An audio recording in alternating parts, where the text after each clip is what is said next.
រឿងមិត្តភក្តិស្មោះត្រង់កាលពីព្រេងនាយមានសត្វពីររូបគឺក្តាន់និងក្អែករស់នៅជាមិត្តនឹងគ្នាយ៉ាងជិតស្និទ្ធនៅក្នុងព្រៃដ៏ធំមួយពួកវាជួយគ្នាទៅវិញទៅមកជានិច្ចមិនដែលបោះបង់គ្នាឡើយថ្ងៃមួយមានសត្វចោរដ៏ល្បិចកម្នាក់បានឃើញសត្វក្តាន់មានសាច់ឈាមទ្រលុកទ្រលន់ក៏ចង់ស៊ីសាច់ក្តាន់ជាអាហារចោរបានចូលមកធ្វើពុតជាមិត្តភាពជាមួយក្តាន់ហើយនិយាយថាណែមិត្តក្តាន់ខ្ញុំស្គាល់វាលស្រូវសាលីមួយកន្លែងមានស្មៅខ្ចីឆ្ងាញ់ណាស់ចង់ឲ្យឯងទៅស៊ីជាមួយគ្នា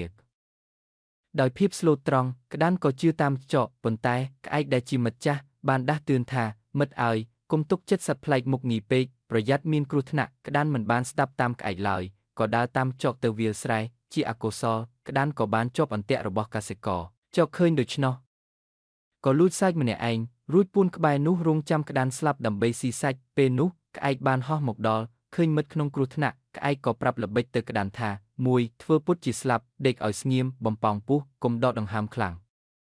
2រងចាំសញ្ញានៅពេលម្ចាស់ស្រែមកដល់ហើយដោះអន្ទាក់ចេញឲ្យឯងប្រញាប់ងើបបោចេញឲ្យលឿនបន្តិចក្រោយមកកសិករក៏មកដល់គាត់ស្មានថាក្តាន់ស្លាប់មែនក៏ដោះអន្ទាក់ចេញភ្លាមនោះក្អែកក៏ផ្ដល់សញ្ញាក្អែកក្តាន់ក៏ស្ទុះរត់បោលបាត់ទៅកសិករខឹងណាស់ក៏គ្រវែងដំបងដេញតាមប៉ុន្តែបែរជាទៅត្រូវចំក្បាលសត្វចោរដែលកំពុងលបមើលនោះស្លាប់បាត់ទៅអត្ថន័យអប់រំគុំជឿពាក្យផ្អែមល្ហែមរបស់មនុស្សដែលយើងមិនស្គាល់អត្តសញ្ញាណច្បាស់មិត្តល្អគឺជាអ្នកដែលជួយយើងក្នុងគ្រាលំបាកមិនមែនអ្នកដែលនាំយើងទៅរកគ្រោះថ្នាក់ឡើយ